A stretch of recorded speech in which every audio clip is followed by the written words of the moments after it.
Porosity. Porosity. What's porosity? Like, does my hair stay floating in the water? Does it not? How high? What's my porosity? Is it medium? Is it high? Is it low? Well, how do I know? If you want to know more about porosity, then just keep on watching. Make sure you subscribe, make sure you like, make sure you comment. And let's go. Trust me, daddy. Hello. Hello. Welcome back to the channel.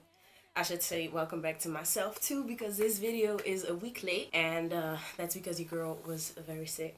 I had the flu. Flu's no joke. It's no joke. Like, I had everything. Okay, I had a cold. I had like the nasty slime. I had like the muscle pains. Like, everything hurt. Everything hurt. And then mentally, it just takes over your mentals. Whoa, that does not look right. Yeah, it just takes over your whole life. So I was just not right last week. So I couldn't record a video or edit a video because I didn't have any footage. And I'm back now. I feel way better. Like, all the effects are pretty much gone now. So I mean, I might sound a little nasally still, but that's it. That's it. We're good now. So today we're gonna talk about porosity. What's porosity, you ask? Well, like, porosity is the ability or the inability for your hair to absorb water and other penetrating molecules.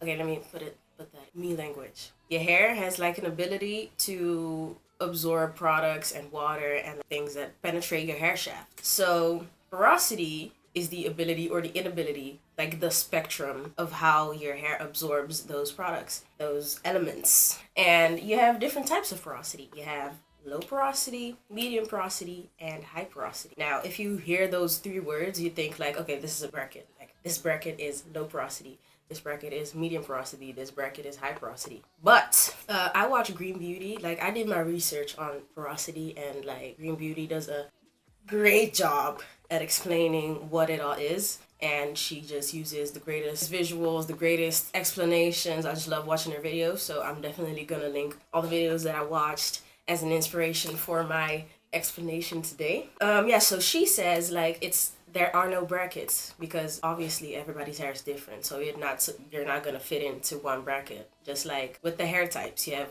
1A to 4C hair, and then like, for example, my hair is like 3C to 4A. So right in the front, this might be 3C, and then in the back or like at my crown area, like that's maybe 3C too. But like, I have 4A in there somewhere too. Like, it's everything. Maybe this one is 4C, maybe this one is 3C.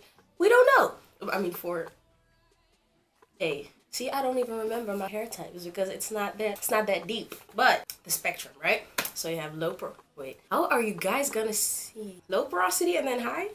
Maybe that's better if I say low porosity, medium porosity, high porosity. Or maybe I just don't talk with my hands and then just show you guys, okay? So there's a spectrum, and then the first thing I'm gonna talk about is low porosity. So with porosity, you have like a hair strand. It's the hair strand, and then it's surrounded by cuticles. And then those cuticles can be very tight together, a little bit far apart, or just, you know, lifted, very, very lifted. They can be very tight together or lifted. And then medium is like where it's in between. And that's like the ideal situation where you don't have very tight cuticles, but they're also not lifted a whole lot. And I'm gonna tell you why. I'm gonna tell you why that's ideal. Like, I have like oh, your girl has backgrounds. I'm official. I got backgrounds, honey boo. Yeah, I just had to mention that because I'm proud of myself.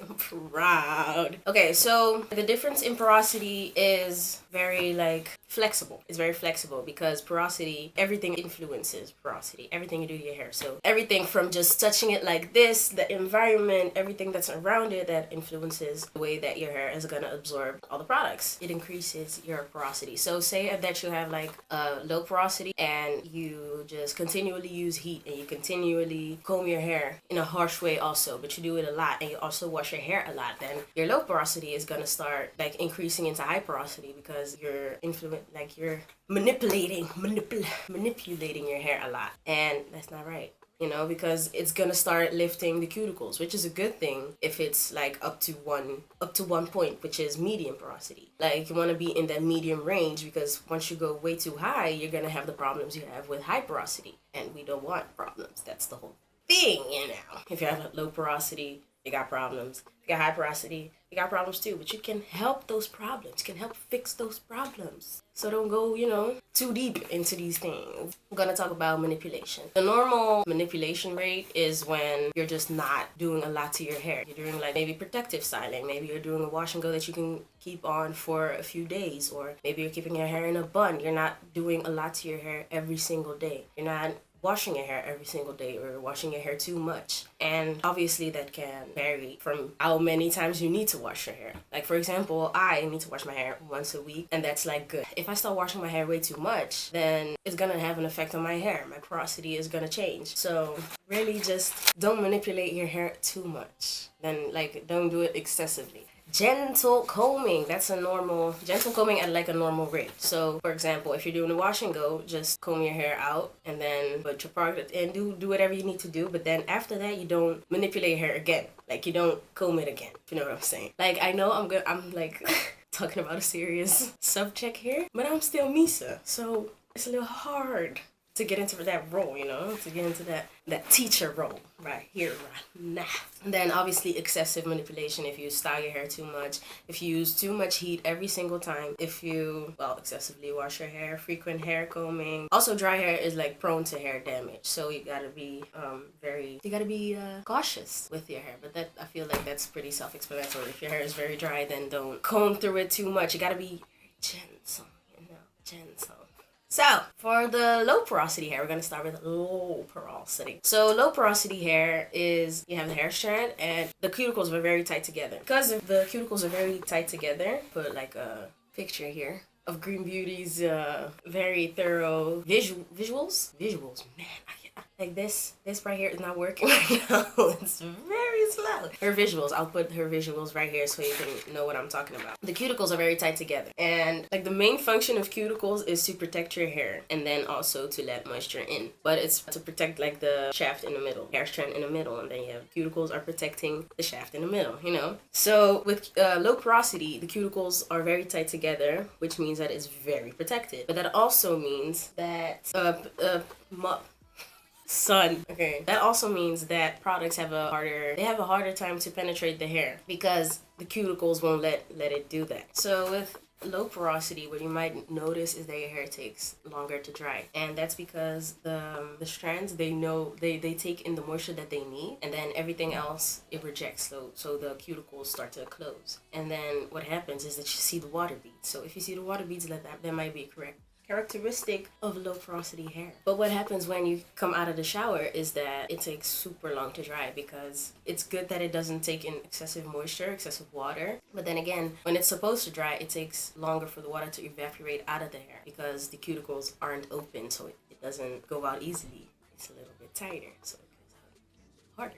It takes a longer time. But that also means that when you put in moisture, like the products, and the cuticles are tied up, then if you put in the products when your hair is like very wet, it's not going to take in the moisture as much, and it's also going to take a way longer time to dry because it has nowhere to go. The product has nowhere to go, and then you don't even get the moisture that you're supposed to get because the cuticles are tied together. So, yeah, so tips for that to make your hair dry more is to blow your hair dry before you put on products, because then you take away the excessive water that's on your hair. Then your hair has more space to take in the product. You know what I mean? Also, if you don't have time to blow your hair dry, and with blowing your hair dry, I mean like using paper towels, or like I use a t-shirt before I put in my products. Because I think I have low porosity hair too. Because my hair just really does not respond to products well if it's wet. I've tried it before. Don't work for me. Don't work for me at all. Also, what you can do is blow your hair dry and then use heat, which I know sounds like a very scary thing, but you have to do it with medium heat and do it indirectly. So what you can do is use a shower cap and then put it on medium heat and then just go around. If you have like hooded dryer, that's even better. But I don't have that. I just have a blow dryer. So use a shower cap and then put it on medium heat and then just go around your hair, making sure it's heated up a little bit so that cuticles are open more, and then you can put in the product more like easily, and hopefully it takes longer to dry. Product buildup is also a very common problem with low porosity hair because the cuticles are tight. So it can't penetrate, and then if you use a lot of product, it's just gonna lay on your strand, so your strand is gonna be covered in product. So it's not just product buildup on your scalp, but also on your hair strands. This can also cause your layers to thicken, and then because it's not penetrating into the hair shaft underneath is gonna dry out, so it's gonna become less flexible, and it's gonna feel stringy and hard. What you can do is to open up your hair cuticles by using heat, just like I said. Not too much. Don't do that too much, and also don't use too much product, because too much product. But before you use these tips, if you have a lot of product build up already, what you need to do is clarify your hair. And if you use a lot of products, try to do like a clarifying thing once a month. If you use less product, then use it like every 2 months. Do a clarify your hair every 2 months. Thank you very much. And then in between, you just wash your hair regularly, like you always would, maybe once a week, maybe twice a week, whatever your hair needs. Single strand knots. Oh honey, if I just look through my hair, I know there's some single strand knots in there too. How that happens is because your hair is more stringy because. So your hair is more stringy because the cuticles are more together, which means that they are pretty stringy because they're like tight. Slippery. It's very slippery because of the product I wouldn't say product buildup, but it's tight together and there's product in it, so it's like very slippery. There's a lot of slip. So when you have like when your hair falls out, with straight hair, it just falls out and then it glides out because there's nothing like to keep it in there, keep it in your hair. But when you have curly hair or coily hair or textured hair in general, it's gonna be more springy than straight, obviously. So it's gonna spring out, but then it's gonna stay in your hair because it doesn't have like a flat surface to just glide out. So what it does, it stays there, and then it's also just gonna twist around the strands that are there already. So rather than sliding out, it wraps around other hairs or itself. That can also be a thing. Wow. Tips for that is to trim your ends regularly. Trim it on schedule. So maybe once a month, maybe once every 3 months, maybe once every 6 months, whatever works for you and whatever you need. But do it on a regular schedule. Keep your hair stretched. If your hair is like very tight and there's a lot of shrinkage, you have more of a chance for it to like stay there. You know what I mean? It's gonna wrap around more easily because it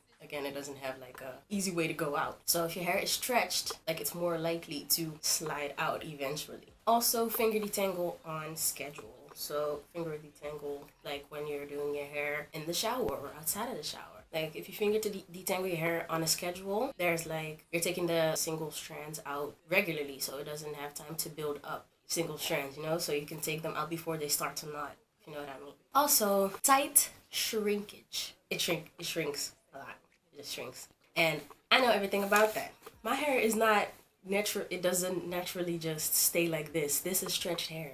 It's not a lot of stretch. It's not, the hair isn't stretched a lot. But it's stretched because if it's not, like it's very clumped together, I can't show it right now, but you get what I mean. It's harder to stretch because obviously it's tighter. So what you can do to stretch it easily is use heat. And I know you're gonna think like, bro, why is this girl telling me to use heat? I don't want heat damage. I'm not telling you to use excessive heat. I'm not telling you to straighten your hair in the process. But if you use like heat to do and go like this, you do like this, you do like this, like it just stretches out the curls. It's not, I hope you're just not frying your hair in the process, because that's not what I'm talking about. That's not what I'm talking about. But that's an easier way to do it, and do it on medium heat, so you can stretch hair out and it's not really damaging it. Just use it to open up your cuticles, make your hair flexible, and then just go like this, do like this, and then stretch it out. If you don't have time for heat like that, you can also do bantu knots, which I also use in some sort of way. Like I use the 2 buns, or I use 1 bun on top of my head and I make it pretty tight, but that's just to stretch your hair out. I do a bun like this, but then with all my hair. I just wait for it to stretch. I let it dry in that. Maybe if my hair is like 75% dry and there's already product in it, and I feel like it's gonna dry way too short, way too tight, I put it in a bun so it can stretch. And it works. It works. It works. Now, high porosity. With the high porosity, the cuticles are less tight together. So they're more lifted. The cuticles are more lifted, which means that the hair dries out quicker because the cuticles are not keeping in the moisture for as long as it's supposed to, because they're lifted way more. So the water evaporates quickly. And with the cuticles, like the water evaporates quickly, and also the products evaporate quickly too, but like it absorbs a lot too. So it absorbs a lot of water, but it evaporates almost just as quick, pretty much. Also, it tangles easily. The hair tangles easily because, like, it's another way than with low porosity. With low porosity, you have more single strand twists, single strand knots, because the hairs, they release, but they have nowhere to go, so they twist around others' hair strands. With high porosity hair, you have the cuticles that are lifted. So if you have a cuticle, like if you have a hair strand that has lifted cuticles, and then you have a hair strand that has lifted cuticles right here also, they're gonna intertwine. So that's gonna create the, let me use like two curls for example. It's gonna tangle like this.